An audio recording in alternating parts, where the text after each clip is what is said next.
This is how to make pasta with tomato, garlic and chili, or so-called arrabbiata, in no longer than 20 minutes.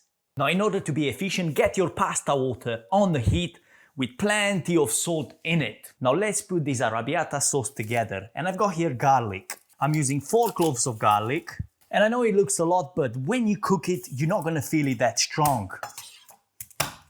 Just crush it to make the peeling easier. And most recipes will tell you to grate it, but in my opinion, slicing it thinly is what you want. Now set the pan on medium heat.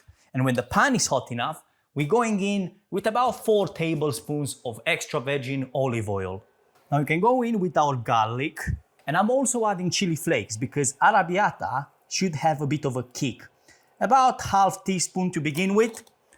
And that's because we're also gonna be adding some fresh chilies later on. Now we have to cook this garlic for about 3-4 minutes or until the garlic starts getting just a touch of color. We don't wanna burn it. That's really important because if you burn it, it's gonna become bitter and it's gonna ruin your entire recipe. And arrabbiata, it's all about the quality of your ingredients because it's a simple recipe.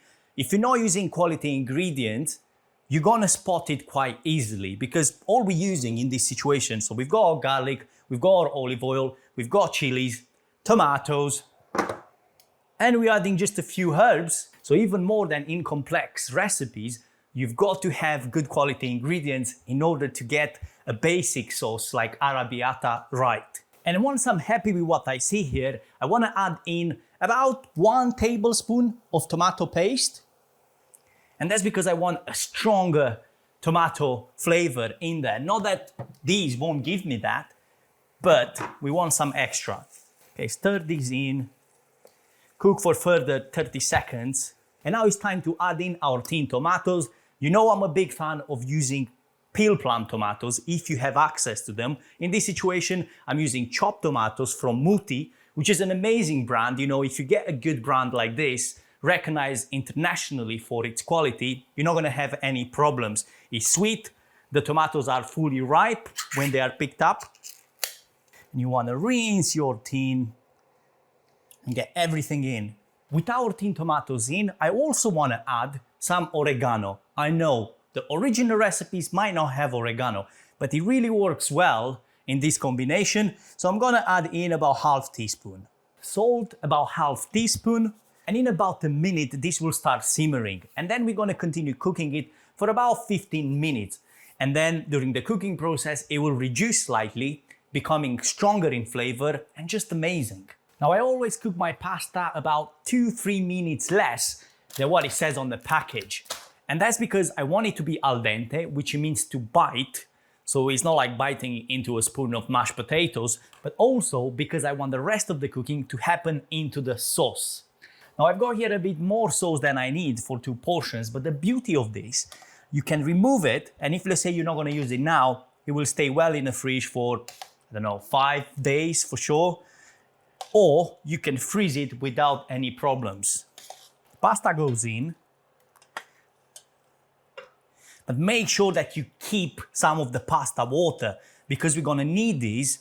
In most cases, you need it to adjust the sauce. And that's another reason why I've not added much salt at the beginning, because if we're gonna add some of this pasta water, this is already salty, so no more salt needed. Now, in order to finish our dish towards the end of cooking, I've got here red chili, fresh red chili. I'm just gonna slice it. This is not an extremely hot one, but I do like the texture it gives to the dish. And it's a different heat. It's a different heat of chili, you know, that I feel like it works really well with the dry chili that we added at the beginning. Now, some recipes will say parsley. Some recipes will say basil. I do think that they both work well, so we're gonna add both. Right, turn off the heat. Mix everything together and serve these immediately with some grated Parmesan on top and a drizzle of extra virgin olive oil.